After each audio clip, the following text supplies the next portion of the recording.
وہ ایک ایسی لڑکی کو دھوکہ دینے کی کوشش کر رہا تھا جو اس کی خاطر جان تک دینے کو تیار تھی۔ پلیز مونیکا تم چلے جاؤ، ٹھہرو، میرے ذہن میں ایک ترکیب آئی ہے۔ مونیکا چونک کر بولی، لیکن پھر اپنی ترکیب کی تفصیل بتانے کی بجائے وہ باہر بھاگ گئی۔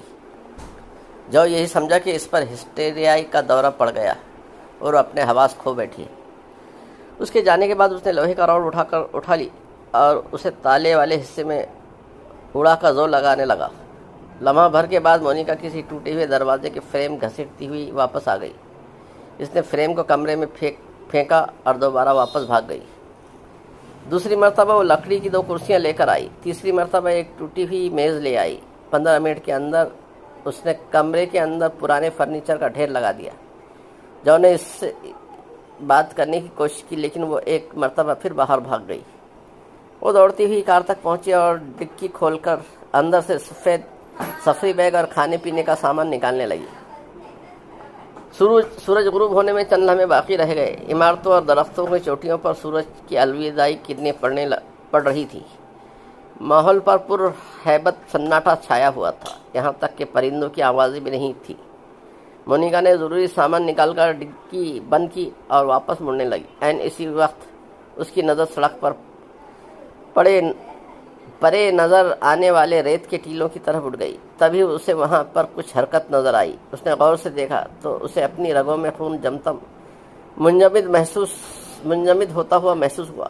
سیاہ اور بھورے رنگ کے خوفناک سانپ دھیرے دھیرے قصبے کی طرف بڑھ رہے تھے، دشمن کے چھاپا مار دستوں کی طرح۔ ان کے سر تیزی سے دائیں بائیں حرکت کر رہے تھے، ان کی تعداد بے حساب تھی۔ وہ ریت کے ٹیلوں کے پیچھے سے ٹڈی دل کی طرف نمودار ہو رہے تھے۔ وہ رکتے، سر اٹھا کر قصبے کی طرف دیکھتے اور پھر ناقابل تسخیر قوت کی مانند آگے بڑھنے لگتے۔ یوں معلوم ہوتا تھا کہ انہیں اپنی منزل کے بارے میں کوئی شبہ نہیں تھا۔ وہ اس ویران قصبے کو آباد کرنے آ رہے تھے، بالکل اسی طرح جس طرح 100 سال سے ان کے آبا و اجداد کرتے چلے آ رہے تھے۔ اب مونیکا نے ان کے کھڑکھڑانے کی آوازیں بھی سننا شروع کر دی تھی۔ مونیکا نے دوڑ لگا دی۔ وہ اس بات پر حیران بھی ہوئی کہ اس کی ٹانگوں نے کس طرح اس کا ساتھ دیا، حالانکہ اس پر سختہ طاری ہو جانا چاہیے تھا۔ اس نے دونوں ہاتھوں میں تھیلے پکڑ رکھے تھے، لیکن پھر بھی وہ بہت تیز دوڑ رہی تھی۔ کمرے میں پہنچ کر وہ نہ تو گری اور نہ ہی سانسیں درست کرنے کے لیے رکی۔ جاؤ جلدی سے میری مدد کرو، وہ ٹوٹا ہوا فرنیچر سلاخوں کے قریب کرتے ہوئے بولی۔ ان لکڑیوں کو توڑنا شروع کر دو، ان کے چھوٹے چھوٹے ٹکڑے بناؤ۔ میں تمہارا مطلب نہیں سمجھا مونیکا، تم کیا کرنا چاہتی ہو؟ اب باتوں کا وقت نہیں ہے، جاؤ جلدی کرو۔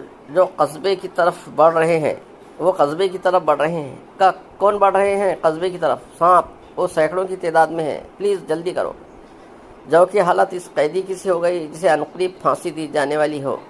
دہشت کی وجہ سے اس کا چہرہ سفید پڑ گیا تھا اور وہ سلاخوں کا سہارا لے کر زمین پر بیٹھ گیا۔ مونیکا خدا کے لیے کار میں چلی جاؤ، مجھے میرے حال پر چھوڑ دو۔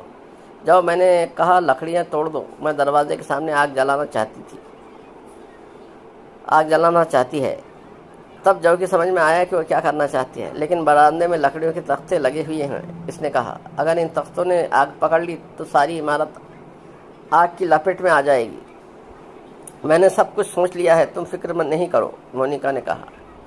جو نے ٹوٹے ہوئے فرنیچر کو سلاخوں میں اڑا کر توڑنا شروع کر دیا۔ مونیکا نے دروازے اور کھڑکی کے سامنے تقریباً 3 فٹ کا فاصلہ چھوڑ کر چھوٹی چھوٹی لکڑیوں کی لائن لگانا شروع کر دی۔ چند لمحوں کے اندر اس میں ایک دیوار سے دوسری دیوار تک لکڑیاں بچھا دی۔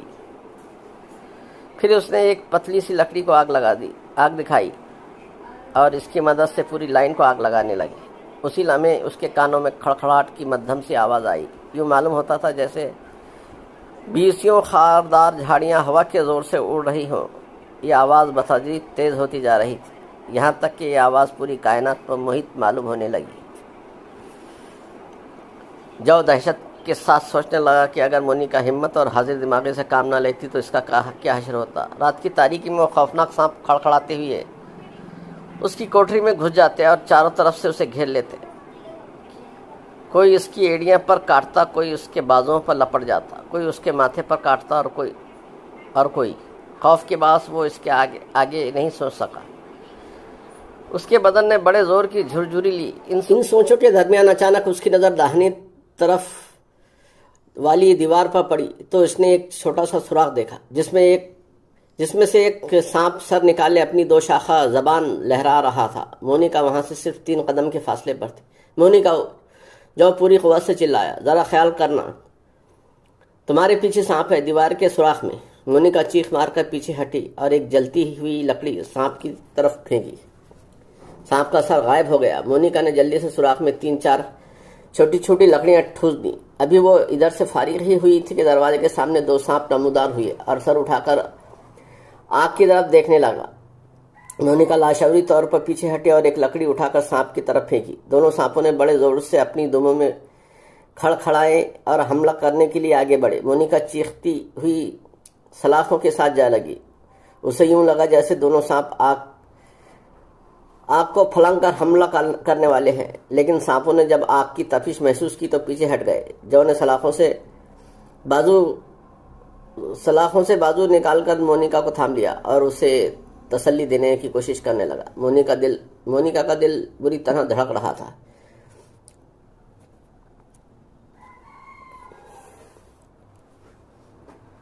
یوں معلوم ہوتا تھا کہ اچھل کر حلق میں پہنچ جائے. او ڈیئر, میرا سر چکرا رہا ہے, مونیکا نے کہا. تم کچھ دیر کے لیے لیٹ جاؤ, جو نے کہا. آج تم نے بہت کام کیا ہے اور اب کسی سانپ کو نہیں چھیڑنا. معلوم ہوتا ہے کہ یہ اس قصبے کو اپنی ملکیت سمجھتے ہیں. ایسا نہ ہو کہ سارے سانپ اس جگہ پر اکٹھے ہو جائیں. مونیکا سلاخوں کے ساتھ لگ کر بیٹھ گئی. بولی, پتہ نہیں اب صبح ہوگی.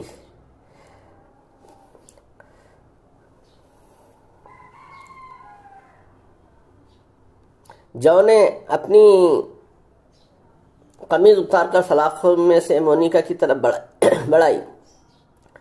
جو قمیض پہن لو اور لیٹ جاؤ. مونیکا نے ذرا تعامل کے بعد جو کی قمیض پہن لی, لیکن لیٹنے سے انکار کر دیا. اگر میں لیٹ گئی تو مجھے فوراً نیند آ جائے گی. آج کی رات میں سو نہیں سکتی. مجھے آگ کو جلتے رکھنا ہے. صبح کا اجالا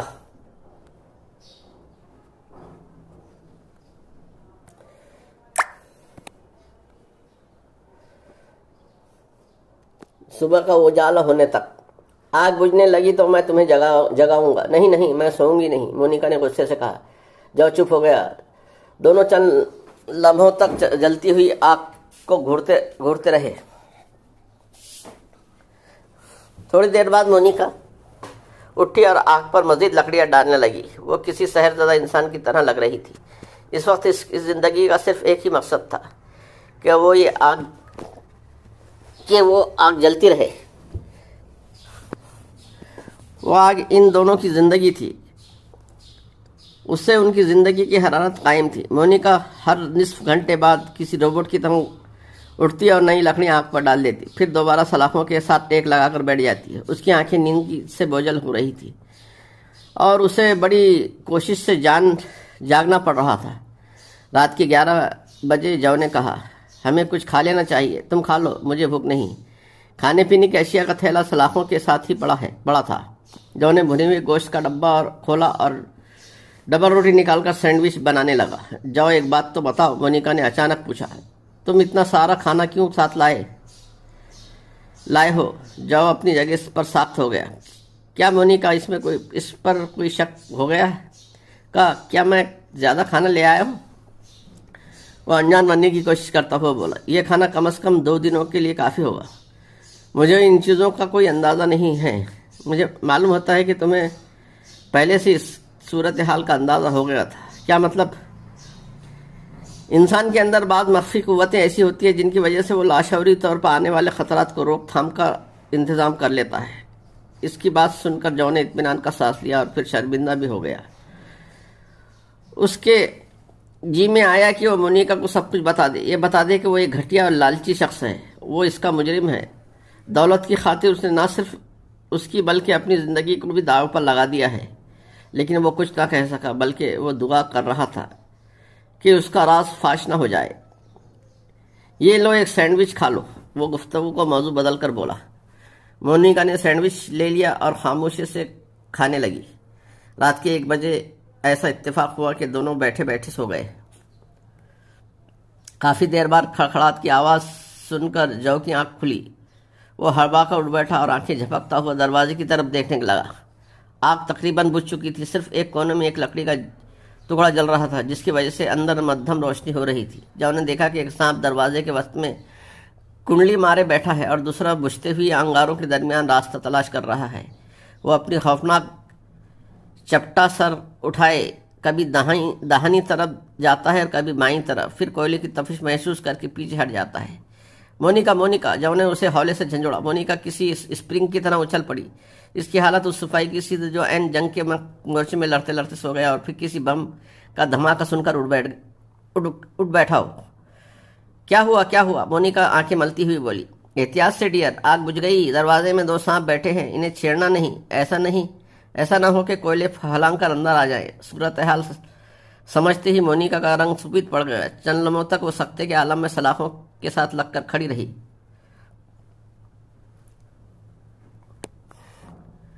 پھر جیسے ہی مونیکا نے آگ پر لکڑیاں ڈالی، سانپ حیرت انگیز کے ساتھ اچھل کر اس پر حملہ آور ہوا۔ مونیکا کے منہ سے ایک دلدوز چیخ نکلی اور وہ لڑکھڑا کر پیچھے جا پڑی۔ اس کے ساتھ ہی وہ دونوں سانپ غائب ہو گئے۔ تم خیریت سے تو ہو؟ جو نے جلدی سے پوچھا۔ کہاں؟ کہیں سانپ نے کاٹ تو نہیں لیا؟ وہ اس جیل میں بند خود کو انتہائی بے بس محسوس کر رہا تھا۔ مونیکا اٹھی اور اپنا جائزہ لیتی ہوئی بولی، میں ٹھیک ہوں۔ اوہ شکر ہے، جو نے کہا۔ مونیکا جلدی جلدی کوئلوں پر لکڑیاں ڈالنے لگی۔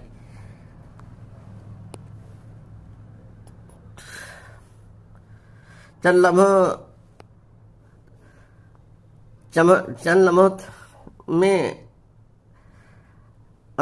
لمحوں کے اندر آگ کی پوری پٹی روشن ہو گئی۔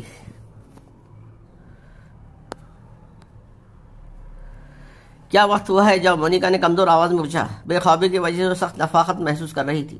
جو دستی گھڑی پر نظر ڈال کر بولا، 1:42 ہوئے ہیں۔ تم لیٹ جاؤ، اب میں جاگتا رہوں گا۔ جب آگ بجھنے لگے گی تو میں تمہیں جگا دوں گا۔ نہیں، اب میں نہیں سوؤں گی، مونیکا نے کہا۔ اس کا لہجہ فیصلہ کن تھا۔ اس نے سفری بیگ کی ساری چیزیں فرش پر اڑا دیں۔ اس کے اندر تولیہ، صابن، ٹوتھ پیسٹ، شیونگ کا سامان اور کچھ دیگر موٹی چیزیں تھیں۔ جو ایک بار پھر گھبرا گیا اور دعا کرنے لگا کہ مونیکا کی توجہ شیونگ کے سامان کی طرف نہ ہو، لیکن وہ شیونگ کا سامان کو ہی گھور رہی تھی۔ جو یہ شیونگ کا سامان تم نے کیوں رکھا ہے؟ اس نے پوچھا۔ ہمارا رات گزارنے کا پروگرام تو نہیں تھا؟ میرا خیال ہے میں نے بے خیالی میں شیونگ کا سامان رکھ لیا ہوگا۔ کیا تم اسے کسی مخفی قوت کا نام دو گی؟ مونیکا کچھ نہیں بولی، اگرچہ اس وقت اس کا ذہن زیادہ سوچنے کے قابل نہیں تھا، لیکن وہ جو کے جواب سے مطمئن نہیں ہوئی تھی۔ اس نے تولیے کی لمبائی سے 2 پٹیاں پھاڑی، پھر ان 2 پٹیوں کو آپس میں جوڑ کر سلاخوں کے درمیان لگی پٹی کے ساتھ باندھ لیا۔ اس کے بعد پٹی کے دوسرے سرے سے اپنے بال باندھنے لگی۔ جو پہلے تو حیرت سے اس کی کارروائی دیکھتا رہا، پھر بولا، مونیکا ڈیئر، یہ تم کیا کر رہی ہو؟ نیند سے بچنے کا انتظام کر رہی ہوں، مونیکا نے جواب دیا اور اپنے کام میں مصروف رہی۔ اس کی ضرورت نہیں ہے ڈیئر، میں اب نہیں سوؤں گا۔ فکر نہیں کرو، مجھے کوئی تکلیف نہیں ہوگی۔ بالوں کو اچھی طرح باندھنے کے بعد وہ فرش پر بیٹھ گئی۔ اب وہ کمر سیدھی کر کے بیٹھ سکتی تھی۔ اگر نیند کا جھونکا آتا تو بالوں کی وجہ سے سر کو جھٹکا لگتا اور نیند خود بخود غائب ہو جاتی۔ وہ ہر نصف گھنٹے بعد اٹھتی، آگ پر مزید لکڑیاں ڈالتی اور دوبارہ اپنے بال کو باندھ کر بیٹھ جاتی۔ قیامت کی وہ رات دھیرے دھیرے دم توڑتی جا رہی تھی۔ بالآخر سیاہی اور سفیدی الگ الگ دکھائی دینے لگی۔ اب کچھ دیر بعد سورج نے مشرق سے سر ابھارا۔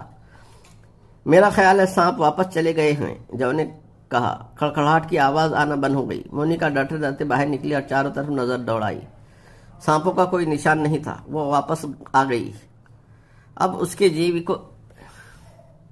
جی میں ایک اور پریشانی لاحق ہو گئی تھی۔ اگر دن بھر کوئی ان کی مدد کو نہ آیا تو کیا ہوگا؟ کیا انہیں ایک رات اور سانپوں کی سرزمین پر گزارنا پڑے گی؟ میرا خیال ہے ہمیں تھوڑا سا آرام کر لینا چاہیے، جو نے خیال ظاہر کیا۔ اس کے بعد یہاں سے نکلنے کی کوئی تدبیر کریں گے۔ جو مجھے ڈر لگ رہا ہے، مونیکا بولی۔ اس کے جسم کا جوڑ درد کر رہا تھا۔ وہ کسی مخمور انسان کی طرح جھوم رہی تھی۔ ہمیں آرام کرنے کی بجائے کچھ سوچنا چاہیے، کچھ کرنا چاہیے۔ یہاں بیٹھ جاؤ، جو نے سلاخوں کے قریب اشارہ کر کے بولا بلکہ لیٹ جاؤ. ہاں ٹھیک ہے, یہ تولیہ سر کے نیچے رکھ لو.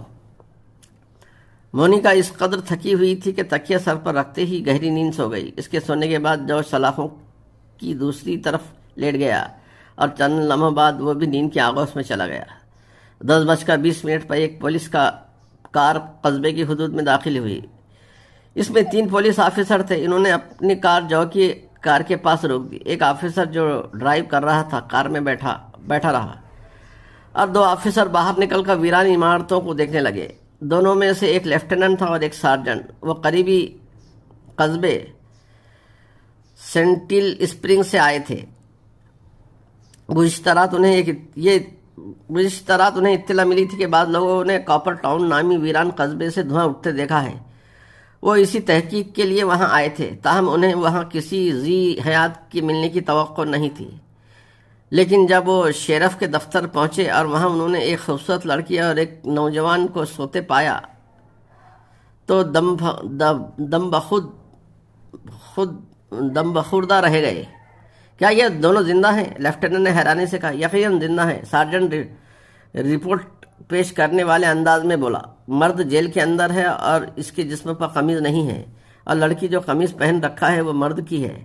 سارجنٹ بجھے ہوئے کوئلوں کی طرف اشارہ کر کے بولا. یہ دونوں ساری رات سانپوں کو بھگانے کے لیے آگ جلاتے رہے. دونوں نہیں, صرف لڑکی. لیفٹیننٹ جیل کا دروازہ چیک کرتے ہوئے بولا. یہ دروازہ مقفل معلوم ہوتا ہے. غالباً اتفاق ایسا ہوا ہے اور دونوں کے یہاں رات گزارنے کی وجہ بھی یہی معلوم ہوتی ہے. ذرا اس لڑکی کو تو جگاؤ. سارجنٹ نے مونیکا کو شانے سے ہلا کر جگا دیا. وہ آنکھیں ملتی ہوئی اٹھ بیٹھی اور غیر یقینی انداز میں دونوں پولیس آفیسروں کو دیکھنے لگی.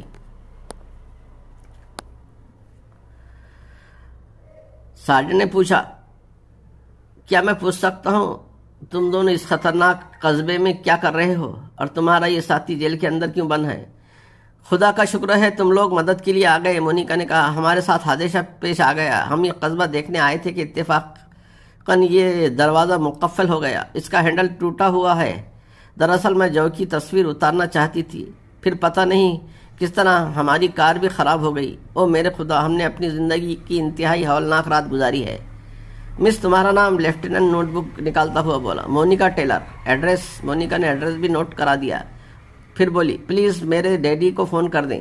ان کا فون نمبر بھی نوٹ کر لیں. لیفٹیننٹ فون نمبر اور ایڈریس نوٹ کرنے کے بعد بولا, گھبرانے کی ضرورت نہیں مس ٹیلر, تھوڑی دیر میں سب ٹھیک ہو جائے گا. پھر وہ سارجنٹ کی طرف مڑ کر بولا, فریڈ تم یہیں ٹھہرو, میں کسی لوہار کو ساتھ لے کر آتا ہوں. یہ سلاخیں کاٹنا پڑے گی. اور ہاں مس, تمہارے ساتھی کا کیا نام ہے؟ جو بیکر. یہ میرا منگیتر ہے. ٹھیک ہے, اب تم میرے آنے تک آرام کر سکتی ہو. سارجنٹ فریڈ تمہاری دیکھ بھال کے لیے یہاں موجود رہے گا. سارجنٹ, مونیکا نے کہا, گزشتہ روز میں نے اپنی ٹی شرٹ اس طرف والے مکان کے پول پر لگا دی تھی, پلیز وہ اتار کر لا دو. سارجنٹ نے ہلکی سی مسکراہٹ کے ساتھ سر ہلایا اور باہر نکل گیا. دونوں پولیس افسروں کے جانے کے بعد مونیکا نے جو کو جھنجھوڑ کر جگا دیا. جو اس وقت بہت ڈراؤنا خواب دیکھ رہا تھا. خواب میں پولیس اسے اغوا اور دھوکے کے الزام میں گرفتار کر رہی تھی. جاؤ اٹھو, پولیس آ گئی. پولیس کا نام سنتے ہی جو ہڑبڑا کر اٹھ بیٹھا. پولیس کہاں ہے؟ ادھر 40 منٹ بعد لیفٹیننٹ جارج ٹیلر کو فون پر بتا رہا تھا کہ اس کی بیٹی خیریت سے ہے. کیا اغوا کنندگان نے اسے رہا کر دیا؟ جارج ٹیلر کی آواز میں حیرت تھی. تاوان لیے بغیر ہی؟ مسٹر ٹیلر, لیفٹیننٹ نے کہا, ہمارے پاس تمہاری بیٹی کے اغوا کے بارے میں کوئی رپورٹ نہیں ہے. وہ اپنے منگوتر جو بیکر کے ہمراہ کاپر ٹاؤن نامی ایک ویران قصبہ دیکھنے گئی تھی. وہاں پر ان کے ساتھ ایک حادثہ پیش آ گیا جس کی وجہ سے انہیں رات وہیں گزارنی پڑی. بہرحال وہ دونوں خیریت سے ہیں اور 1-1.5 گھنٹے تک گھر پہنچ جائیں گے. اور ہاں, یہ اغوا کا کیا چکر ہے؟ کل سے کوئی نامعلوم شخص مجھے فون کر رہا ہے کہ اس نے میری بیٹی کو اغوا کر لیا ہے اور $3 لاکھ تاوان طلب کر رہا ہے. اس نے مجھے دھمکی دی ہے کہ اگر میں نے پولیس سے مدد لینے کی کوشش کی تو میری بیٹی کو قتل کر دے گا. میں نے کل 10 بجے مقررہ جگہ پر $3 لاکھ پہنچانے کا وعدہ کیا ہے. لیفٹیننٹ چند لمحوں تک بھویں سکیڑ کر سوچتا رہا. اسے یاد آیا کہ مونیکا نے کار خراب ہونے کا ذکر بھی کیا تھا. مسٹر ٹیلر, بالآخر اس نے کہا, جہاں تک تمہاری بیٹی کا تعلق ہے وہ بالکل خیریت سے ہے. معلوم ہوتا ہے وہ کسی سازش کا شکار ہوئی ہے۔ تم ایسا کرو کہ مقامی پولیس سے رابطہ قائم کر کے انہیں ساری پوزیشن بتا دو، اور یہ فرضی اغوا کنندگان رقم وصول کرنے آئے تو انہیں گرفتار کرا دو۔ ہم تمہاری بیٹی کو 2 گھنٹے کے اندر اندر بند گاڑی میں گھر پہنچا دیں گے، اور ہاں، اس بات کا کسی اور سے ذکر نہیں کرنا۔ اس واردات میں کوئی گھر کا بھیدی ملوث معلوم ہوتا ہے۔ فون بند کرنے کے بعد جارج ٹیلر نے اپنے علاقے کی پولیس ہیڈ کوارٹر کا نمبر ملایا اور انہیں صورتحال سے آگاہ کرنے لگا۔ 3 بجے کے قریب مونیکا اور جو بیکر ایک بند گاڑی میں گھر پہنچ گئے۔ مونیکا اتنی تھکی ہوئی تھی کہ بات کرنے کے بھی قابل نہیں تھی۔ اسے فوراً اس خوابگاہ میں پہنچا دیا گیا۔ اس وقت سادہ لباس میں ملبوس ایک پولیس آفیسر بھی وہاں موجود تھا۔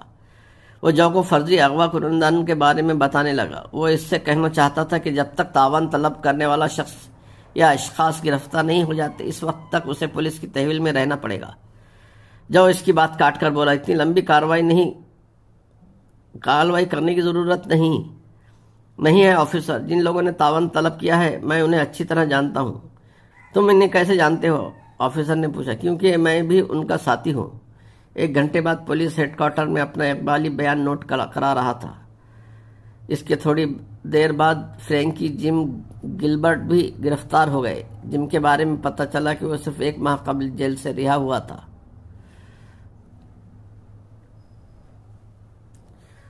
کہانی پسند آئے تو لائک، شیئر اور سبسکرائب کریں۔ سننے کا بہت شکریہ۔ ملتے ہیں اگلی ویڈیو میں، تب تک کے لیے اجازت دیجیے۔ خدا حافظ۔